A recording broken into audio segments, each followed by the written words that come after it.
So all of these things have just happened in the last couple weeks, put together. I got a couple chats. Let me see what's going on. Oh, Jamie, yeah, Fall Crush Vendor Fair kickoff tomorrow here at this park office where I'm at now. Oh, wait a minute. I got an email from somebody. I didn't know who it was. Yeah, from Caitlin. Yes. Yes. And Okay, then on the thank you. 12th, I it's didn't going to be realize at the the Wildwood password. office. Yep, and then Monday, it'll be at the Wildwood office. Okay. The breakfast? Again? I can do that one too. Yeah, Woohoo. there we go. Okay, question 1. Here's what happened. So you receive a call asking you to provide a CMA on a property. You go on a listing call and there's a lot of work that needs to be completed. Plus the new owner has inherited the property and needs to remove a lot of personal items. You list the property and agree to keep the listing in a withheld status. 6 weeks go by and you're checking in and out with the seller every week. You receive a call from the seller and it goes like this. Hi, I just wanted to let you know I received an offer on my house and I decided to keep it, to accept that offer. Now what?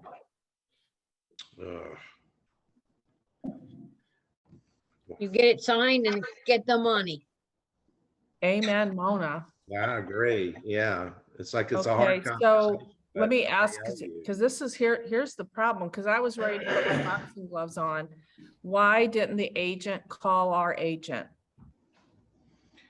And why didn't the seller say that they had an agent? Mhm.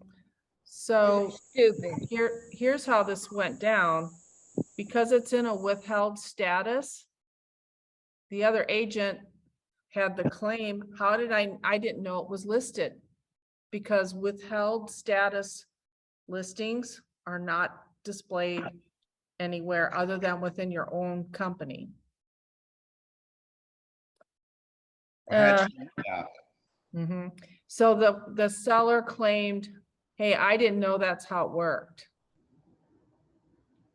So the purpose of this scenario today was to, if you get this kind of situation, you have to remember withheld, you can't advertise it. Can you show it? Yep, Yes. you can. But remember, this is a education to the seller. They Yeah. have to be educated on, hey, this is listed, even though we don't have a sign in the yard and everything else. If I sell it, we're gonna get paid. Why would they think that we wouldn't? Well, in this scenario, I was told that the seller didn't know and wasn't real bright and didn't have a clear understand. This was a ongoing issue for several days, and I what we're think that trying, they are trying to act stupid, Lynn, yes, and that they knew all along that they had to pay. And Mhm. they just tried to pretend like they didn't know. that's it, pretty much. I agree. And the agent that wrote the offer wrote it as a dual agent. Oops. So did the seller think that that other agent was going to do everything? Or did, The buyer agent / dual agent, he Did- claims, hey, I didn't know it was in a withheld status. I heard through church that she was thinking about selling the property, so I approached her and she said, yeah, write me an offer, and that's what they did and got it accepted. did the seller expect the buyer's agent to do all the paperwork and get everything done? What did The seller have claim expectations of- was the seller didn't understand that by signing the listing contract that she had to pay a commission. Yeah, she didn't see that big 07. Good one, Mona. I hope the house looked like that picture. Yeah, it Yeah, was do not dual nice. agency and- I'm telling you, I was ready to get my boxing gloves on. I'm gonna call that broker. And then I sat back for a minute and like, wait a minute.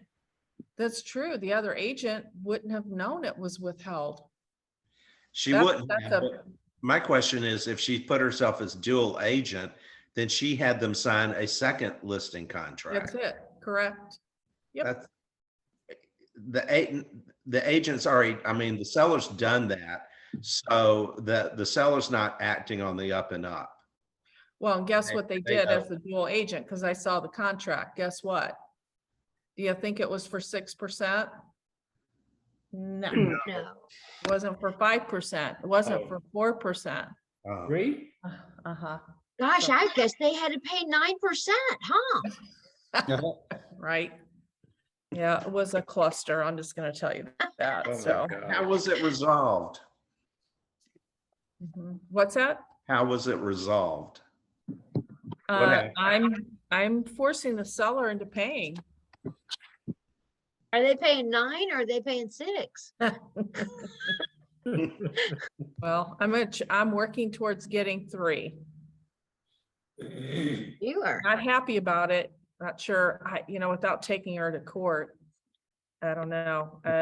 I worry sometimes that this is an educational portion of our job with the sellers, knowing that you do have a contract. Because I think when you pull up and there's no sign in the yard, do they really understand that they have a contract?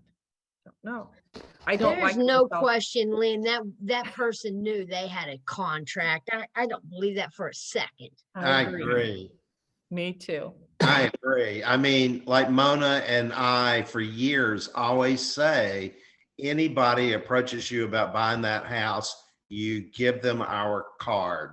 Perfect. Have an That's agent. it. So you did a great job in educating your seller, for sure. I don't believe that other agent didn't either, because she kept checking in and stuff. That is such horse hockey. Yeah, Yeah. agree. Okay, we're gonna move on to number 2. You One other received quick a- question. What, How yeah, much is the house worth? about 250. Yeah, that's worth fighting for. Yeah, Yeah. Mm-hmm. Any of it's worth fighting for because it's not right. that's No, it's exactly. Exactly. You're right, Kathy. Yeah. Okay, so you receive a call from one of your past customers. The potential seller calls you to set up an appointment. It's 10 o'clock at night and they want to see you tomorrow morning at 9 o'clock. So you rush and you grab your comps and you prepare. And when you get there, the seller likes you and signs a listing contract. Later, when you get back to the office, you come in, you do some more research and you discover that that property is in a withdrawn status. Now what? Oops. Now what? Shit, I don't know. I can call you, Lynn. So I'm with start. Mona on that one. Yeah, well, here's what happened. The agent / broker who had this listed previously, instead of canceling it as he agreed to do, put it in as withdrawn, and he moves to Florida, but he's still licensed and still part of the St. Louis Association of Realtors. So the sellers are a little older and maybe confused about, they thought they had a canceled listing. They thought it expired. So with a little pressure from them to the agent, we were able to get it in as canceled. So the reason I wanted to bring this up is that you're careful with that, because withdrawn means they still have it listed. Right? It's not, it has to be either canceled or expired in order for you to proceed with the listing. If you go ahead and sign a listing contract and put it in the MLS, you could be being taken to the board. And they might try to, the other agent, I mean, if you did that to us, I would be going after them for our commission. We don't want to put our seller in a compromising position either. So withdrawn means that they still have a contract.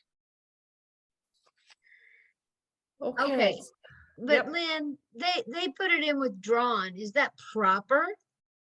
No, I it mean, wasn't. No. But they put it in withdrawn, so wouldn't they have to have them initial all those little things that They should say? have, right? This is an agent that I've known was in the business for a very long Who time. was it? John Postgate. Kevin Who? Wood. Who? Kevin Wood. Oh, Mhm. Hmm. Yeah. Thank you. Yeah, so I don't think you'll have to worry about him because he's in Florida now, so. Okay, so number 3, you represent the buyer. They write on a special sales contract and have no contingencies. 3 days after acceptance, the buyer's agent calls and says, hey, my buyer has cold feet and they're going to walk. You check with the title company and the earnest money has not been deposited, which is due today. Can your seller keep the earnest money? One or the other. You mean you represent the seller? Is that what you meant, the first sentence? You have yes, correct. I'm sorry. Yes, you're right. Well, you can have the buyer. I want it to be the buyer. You have the buyer. I want you to, I want to change your mind to, you have the buyer and they want to walk. Here's what I don't want you to tell your buyer. All you're going to lose is your earnest money. Remove that from your vocabulary because that's not true. They can go after them and typically what a real estate attorney would say, put the house back on the market, whatever that difference is from the first offer to what we get today, we're going to go after that and then they're going to sue for punitive damages. So we should never say, don't worry about it. All that can happen is you'll lose your earnest money. Don't say that. Anybody else have a comment about that? No? Okay. It happened and it's not true. So we actually have that going on right now with somebody. We didn't make that mistake, by the way, somebody else did. Okay. You represent the buyer and have secured a sale. You submit the paperwork to the title company along with the earnest money check. Who else should get copies besides the buyer, the lender, and the title company? The office. Correct. And who should you send the paperwork to? Jamie or Lexi. Yeah. Well, I'd rather you send it to info so that whoever's working, as we just hired a new person for Washington, we have a new person. Lexi's still on board, but we've hired another part-time person for Wildwood. So if you do to info, Jamie, everybody has copies of it. Okay. Okay. Okay, So I have had issues, not recently at all, but in the past, if you sent something to info, I guess everybody looked at it and assumed somebody else did it. yeah, we don't do Get that. ready to If that's close. if that happens, I want you to call me. Okay. So the audit's complete and there are documents needed to complete the file. How long do you have to get the missing incomplete documents to Remax Gold? 72 seconds. I love that answer. 90. That's good, Mama. Well, at least a week before, okay? So we have time to get it uploaded and double checked. And if you want to get paid at title, which is also referred to AKA Pat, if in doubt, send an email to Joan Nichols. Paid at title. Pay at title is also known as Pat. Okay, number 5, you represent the seller. They do not want to make any repairs and request all offers be submitted on a special sale contract. You're completing the MLS agent only remarks. And in the marketing remarks, you add, please call Lynn Bookmiller for all questions regarding showings. Is that okay? Sure. No, No, you No, need you to. it can't needs to put be in that in agent there. remarks, not marketing remarks. But needs to be in marketing, not agent remark. So agent remarks, you can put in your information, but you cannot put it in marketing. That's right. So here's why. So Mona, you have a client set up. You have them set up through MLS and this information is being syndicated to them. You don't want my information in there. You want them to call you. So that's why you can't do that. And if you do it, you're gonna get a little nice email from Maris because they've got some data thing set up where they can catch you doing that, and agents turn you in too when you do It gets things like that. syndicated everywhere. You don't want all that out there. No, not, I don't mind if Lynn shits out there. I mean, right? Yeah. So don't put your name or your contact information in the marketing remarks. Okay? So you just listed a property. The for sale sign is proudly displayed in the front yard. The professional photographer is scheduled to take pictures today. You upload all the pictures in the MLS, including the picture of the front sign. Is that okay? No, No, and they will catch you doing that too. So don't do that. But I have to tell you a story. There was an agent that was pretty clever. She had these doormats made and it said, it'd be like Mona Parsley, Remax, welcome. Mona Parsley welcomes you, Remax Gold, blah, blah, blah. And then as you entered the foyer, there was other clever material like that. So you're not supposed to do that, but I'm not telling you you can't. You could get turned in. It's what you have to say is it's not a sign. I thought it was pretty clever though. Nice trick. Well, you see Circa do that kind of stuff throughout their house, don't you? I mean, that's exactly who I was thinking about, Creighton. yeah, they have their little emojis of themselves and being all cute and please turn out the lights and leave the lights on and, you know. Well, it's when It's you a post it in fireplace. MLS, that's where you get in trouble. So like that welcome mat on the front door, Got it. they didn't have a sign in the yard. They've got that big welcome mat. Red, white, and blue, welcome, Remax. Huh? And then the photographers taking pictures of that going through. So Love it. I think you probably will get caught and you'll get in trouble, but it's kind of, it was clever. So you receive an offer on your listing. It's listed for 189,000. The contract is for, yeah, there's no commas, but it reads 1,890,000. What's the best solution? change it Call ASAP. that dummy. Call that agent. Yeah. Can you please know, resubmit? Yeah, that's the best and probably is better to ask them to get it over before you give it to your seller and have to go through all that and make changes. It's an obvious error. Yes.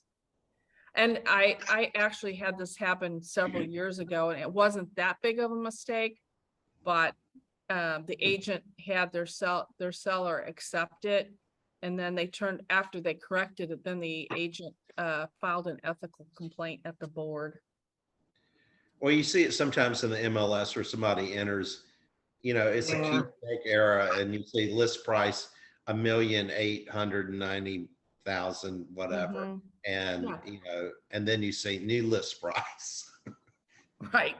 Or it could be Or square footage. $1,890 too, something like that. So it can happen. Okay, so you represent the seller. They've requested no photos be added in the MLS. Is that possible?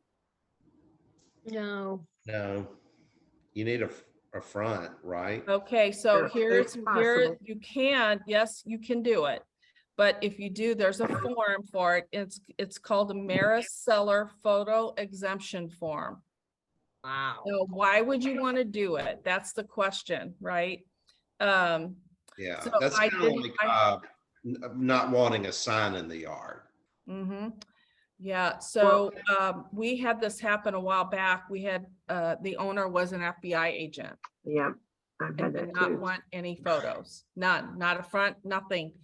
And it took an act of God with Maris to get them, because you know how they are about that, having one photo in there. So if you fill that form out, you can do that. How long do you have to get a photo, either to submit this form or to get your photo in the computer? 24 hours? 48. Oh, Yep, 90 seconds. 90 seconds. That's what it Which, feels like. which one? Oh, 3. Okay. This is an easy question, but it came up again and I thought it was worthy of talking about. You're preparing to write an offer. How do you know how much commission you're going to be paid? In the MLS. Hmm. So the best way is to print that agent only format. When should you print it? When you're making the offer. Yes, when you're writing it up. I'm gonna tell you because I've had it happen, and then once it happens to you, you won't ever do it again. There's a bunch of offers coming in and the seller says, you know what, I don't want to pay 6 anymore. We've got all these offers. I only want to pay, 5%, reduce that to from 3% down to 2.5 or something. Well, they can do that, but they can't do it if you print that MLS sheet at the time you write your offer. I'll even go you one better. One time I screwed up and put 2.7% in there and it should have been 2.5. Did you eat that? I had to Mhm. pay it. Yep. Well, So- I'll give you one better than that. I printed the MLS sheet, scanned it in with my paperwork, didn't catch there was a $10,000 bonus. Whoa. Joan caught the bonus and we got paid a $10,000 bonus. Now we had to go get it. But the seller tried to fight us on it. Mhm.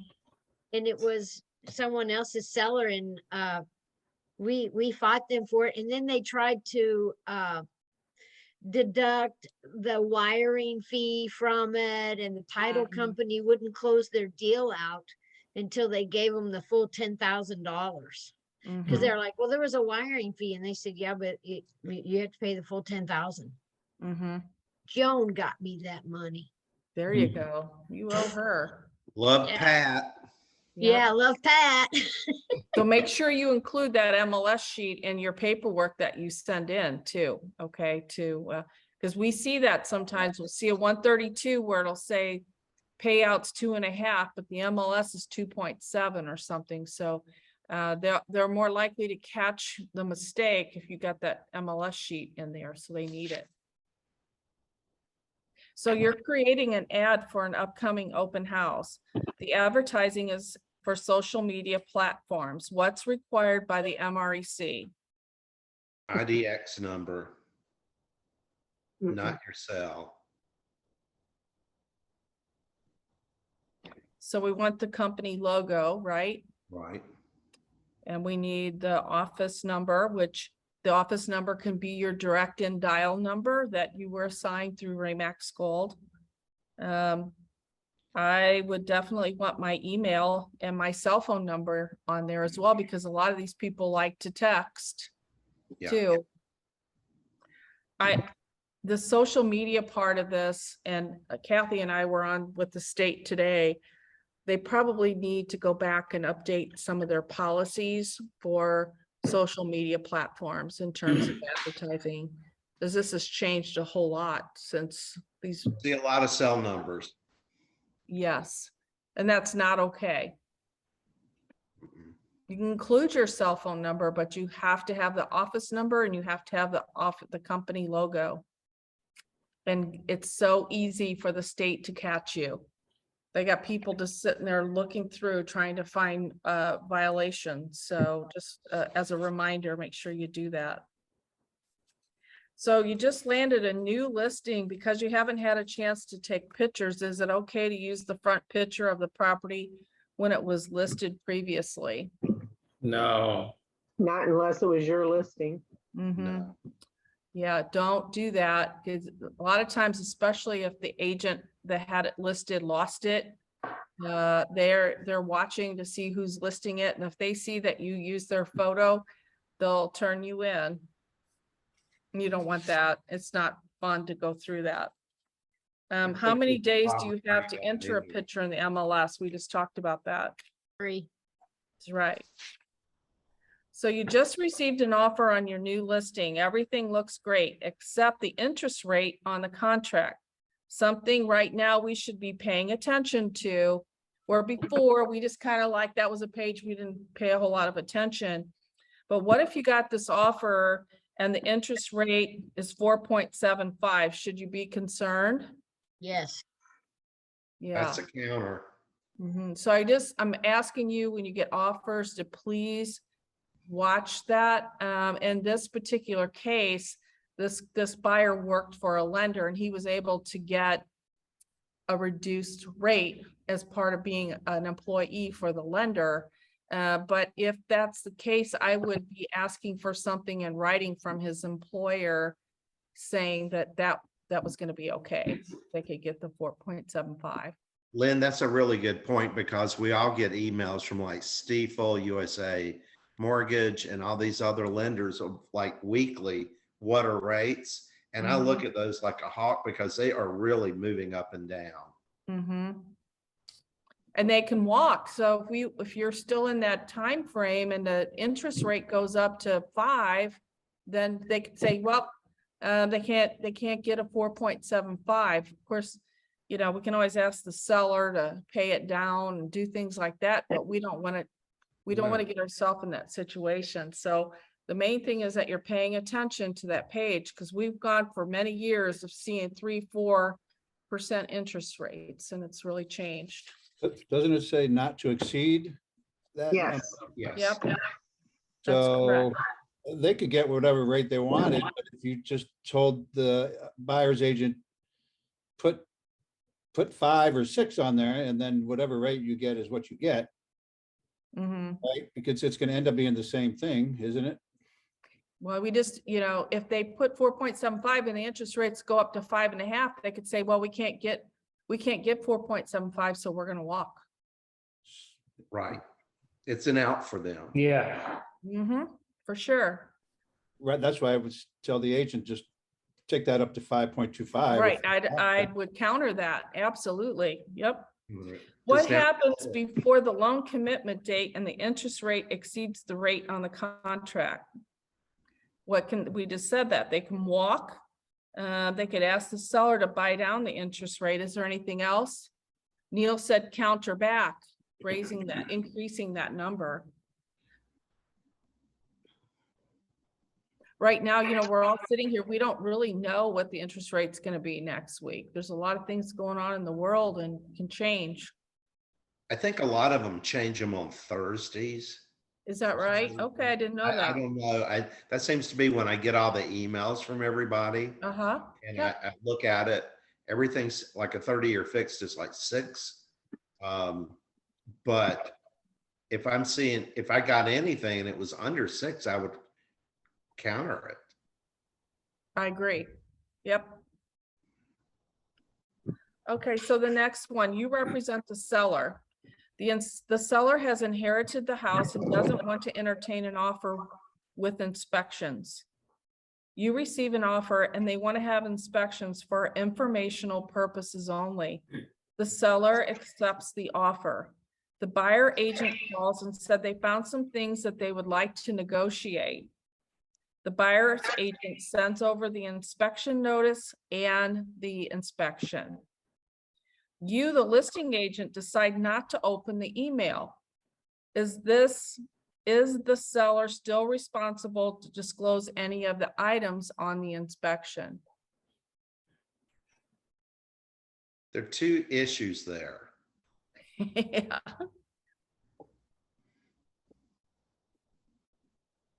Don't they have to ask you if you want it?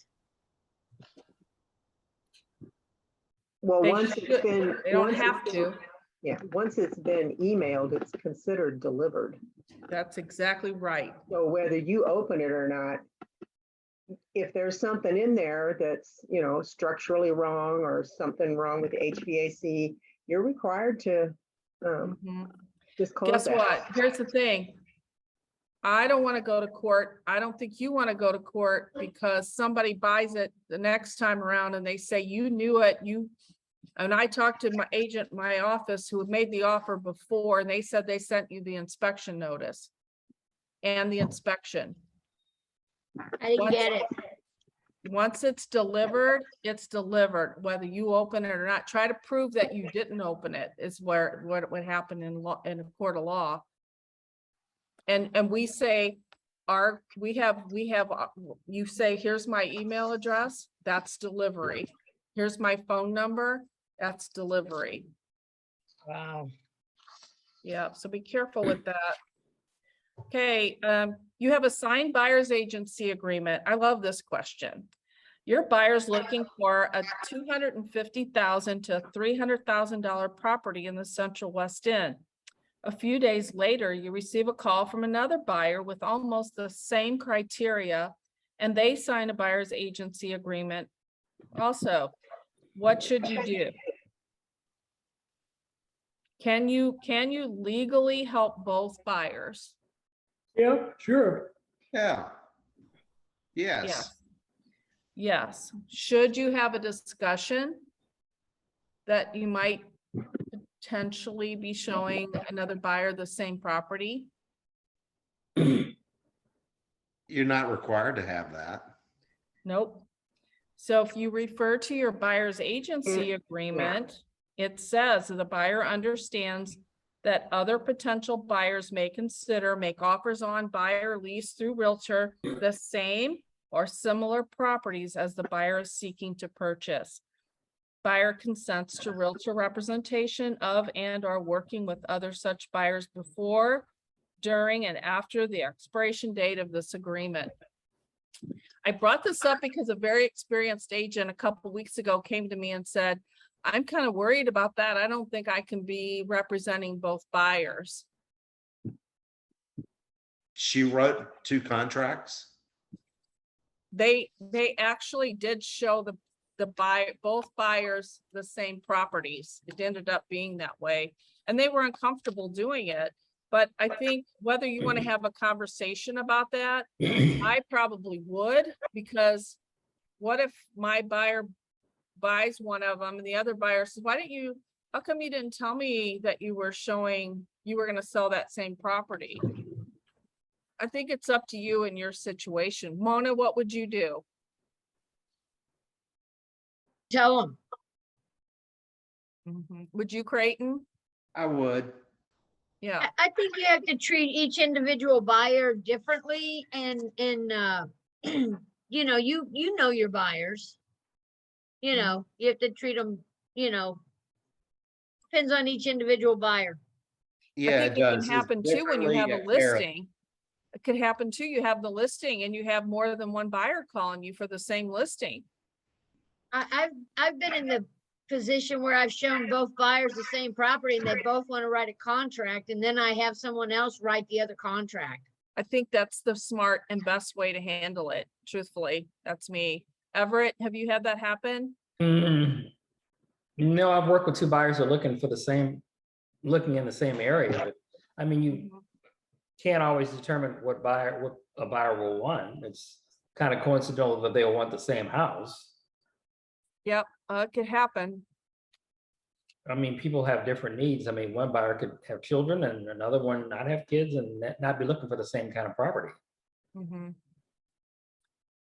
Yeah, and I truly, I believe I'm with Mona on that I've got 2 buyers and they want to write on the same property. I'm going to let somebody else probably write one of the offers just to keep it from somebody getting upset or thinking. Conflict of interest, yeah. Yeah. Yeah. Okay, guys, I don't have anything else unless you have something you want to share.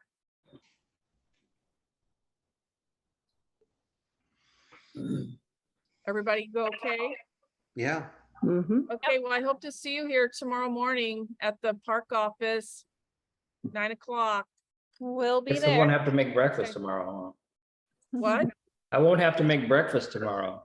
Perfect. That's right. All right, you guys have a good evening. We'll see you later. Bye. Thank you, Lynn. Thank you, Lynn. Bye. Bye.